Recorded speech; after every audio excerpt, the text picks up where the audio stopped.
কোনো কিছু ভাইরাল হওয়াটা খুব সোজা, কিন্তু সেটাকে টিকিয়ে রাখা খুব শক্ত, তাই না বন্ধুরা?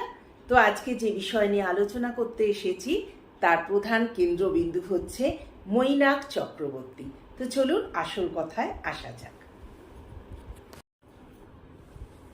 নমস্কার বন্ধুরা, কাবেরী মনের কথায় আপনাদের স্বাগত। গুড মর্নিং, শুভ সকাল। আজকে সকাল সকাল একটা অন্য ধরনের ব্লগ নিয়ে চলে এলাম। আমি আসি মাঝে মাঝে আমার মনের কথা আপনাদের সাথে শেয়ার করি, সেটা আপনারা সবাই জানেন যারা আমার বন্ধু। কদিন ধরেই ঘোরাফেরা করছে সবার মুখে মুখে একটাই নাম, হচ্ছে মৈনাক চক্রবর্তী। মৈনাক চক্রবর্তীকে খুঁজে পাওয়া যাচ্ছে না। সেটা আমি প্রথম আমাদের ইনসাইড আউট থেকে আর কি জানতে পারলাম। ইনসাইড আউটের যে কর্ণধার অর্থাৎ সৌহাত্র, ওর একটা ভিডিও দেখে আমি জানতে পারলাম পুরো ঘটনাটা। তারপরে আমি প্রচুর কন্টেন্ট ক্রিয়েটারদের অনেক কিছু মানে ব্লগ দেখেছি এবং তাদের আলোচনা শুনেছি। তার মাধ্যমেই আমি জানতে পারলাম সব কিছু, এবং সেই জন্য ভাবলাম মানবিকতার খাতিরে অন্তত আপনাদের সঙ্গে এটা শেয়ার করা উচিত। যে মানবিকতাটা সৌহার্দ্যর একদম নেই, মুখে এক বলছে আর কাজে এক করছে। যাই হোক, এখন তো প্রচুর বড় মানুষ হয়ে গেছে, অর্থাৎ প্রচুর ওদের পয়সা হয়ে গেছে। এই যে চেঞ্জটা, সেটা আপনারা সবাই দেখতে পাচ্ছেন, আর সবাই আপনারা চেনেন। ইনসাইড আউট অর্থাৎ আউট অফ বিয়ন্ড নিউ টাউনে অনেক ক্যাফে আছে, ওদের দুখানা ক্যাফে, দুখানা রেস্টুরেন্ট, আর বুটিক তো করেছে ওর বউ অর্পি, অর্থাৎ অর্পিতা, আর একটাই ছেলে রিভু। যেহেতু আমি ওদের ব্লগগুলো আমি দেখি, খুব ভালো লাগে দেখতে, খুব ন্যাচারাল। কিন্তু এই যে মৈনাক চক্রবর্তীর ঘটনাটা সত্যি ওর মুখে শোনার পরে ওর কথার সাথে আর মেলাতে পারছি না। এত করুণভাবে অনেক দুঃখ প্রকাশ করে 10 থেকে 12 মিনিটের একটা ভিডিও আমাদের দিয়েছে, মানে ভিডিও ছেড়েছে, যার মধ্যে অনেক কিছু দুঃখের কথা শেয়ার করেছে। কিন্তু যখন আমরা দেখলাম, সবাই, শুধু আমরা নয়, প্রচুর মানুষ দেখতে পেল যে মৈনাক চক্রবর্তীকে পাওয়া গেছে একটা গাছের তলায়।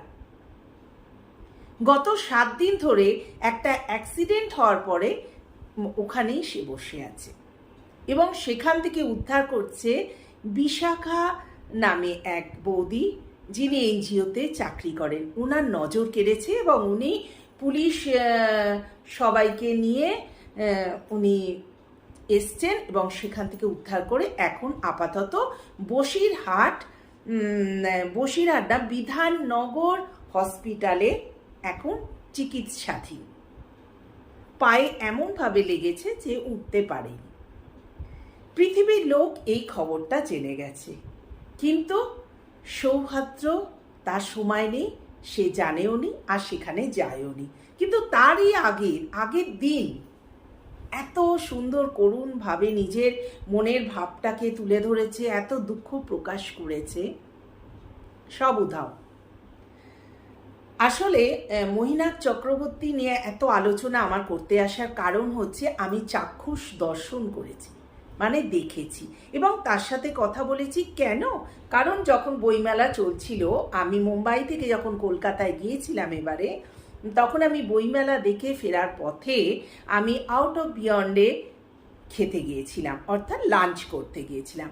তার পাশেই আবার একটা একটুখানি 5 মিনিট দূরে একটা আবার নতুন রেস্টুরেন্ট খুলেছে, সেখানে পিঠে পুলি উৎসব হচ্ছিল। আর তোমাদের দাদাভাই ভীষণ খেতে দিতে ভালোবাসে, বললো চলো ওটাও একবার টেস্ট করে যাই। তো আমরা রেস্টুরেন্টে গেলাম, তখন সামনেই দাঁড়িয়েছিল মৈনাক চক্রবর্তী। আমাদের আপ্যায়ন করলো যথারীতি, আমরা খেলাম, কিন্তু আমাদের রিভিউ দিতে বলল। মুখের ওপর কি করে না বলি সেটা ঠিক পারি না এখনো, কিন্তু রিভিউটা একদমই ভালো ছিল না, কারণ পিঠে পুলি যেগুলো ছিল সেগুলো ফ্রিজের থেকে বার করে আমাদের ঠান্ডা দিয়েছে এবং সেটা একদম শক্ত ছিল। আমি পাশ থেকে মোটামুটি বললাম, আর তখন তোমাদের দাদাভাই বললো না না ঠিক আছে। তো সেই আমি চাক্ষুষ দেখেছিলাম মৈনাক চক্রবর্তীকে, একদম দাঁড়িয়েছিল সামনে। যখন আমি ভিডিওটা দেখলাম আর কি, যে গাছের তলায় বসে আছে, আরে একে তো আমি চিনি, এর সাথে তো আমার কথা হয়েছে, বিলিং ডিপার্টমেন্টের সামনে দাঁড়িয়েছিল কতক্ষণ ধরে, আমরা খেতে খেতে দেখলাম। তো যাই হোক, এইসব হচ্ছে সাইডে রাখছি। আসল হচ্ছে এখন সে চিকিৎসাধীন বিধাননগর হসপিটালে, তার বাড়ির কেউ নেই। পুলিশ যথারীতি এলো এবং টেনে হিঁচড়ে একটা ছোট সেই গাড়ির মতো এনেছিল, তার ভেতর তুলে নিয়ে গেল। সৌহার্দ্যকে একটাই প্রশ্ন, এত দুঃখ প্রকাশ করলে, এখন তো তুমি জানতে পেরেছো কোথায়, একবারও গিয়েছিলে বা ওকে নিয়ে কোনো কথা তুমি বলেছ? এইটা তুমি জানিয়েছো ও তোমাদের ভীষণ ভালো এক বন্ধু ছিল, নিঃস্বার্থভাবে তোমাদের পাশে থাকতো, তোমাদের সাথে সব অনুষ্ঠানে যোগদান করত, এমনকি নিজের গাড়ি করে অর্পিকে অর্থাৎ অর্পিতাকে পেছনের সিটে বসিয়ে নিজের ড্রাইভার হয়ে ড্রাইভিং করে অনেক অনেক জায়গায় নিয়ে যেত। আর তোমার মুখে শুনেছি সৌহার্দ্য যে অর্পি ওকে ভাইয়ের মতো মানত।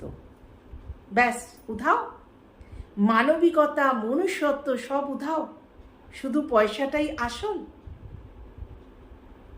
তুমি যে একটা ছেড়ে আর একটা নতুন নতুন ক্যাফে বা তুমি নতুন নতুন রেস্টুরেন্ট বা অর্পি বুটিক খুলছে, হ্যাঁ, সেটা আমরা সবাই দেখতে পাচ্ছি এবং তোমাদের ভালো হোক, তোমরা আরও বেশি করে সবার সামনে আসো।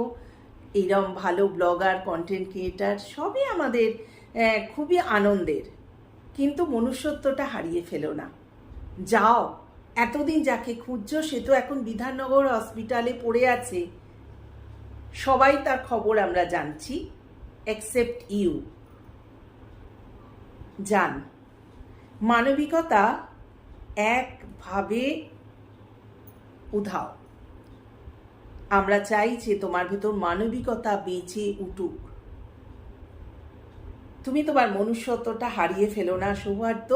ইনসাইড আউট ব্লগার কিন্তু সব ব্লগার হিসেবে তোমাকে পৃথিবীর লোক সবাই চেনে এবং তুমি বড়সড় ব্লগার, নাম করা। তো যাও, একটু ওর পাশে গিয়ে দাঁড়াও।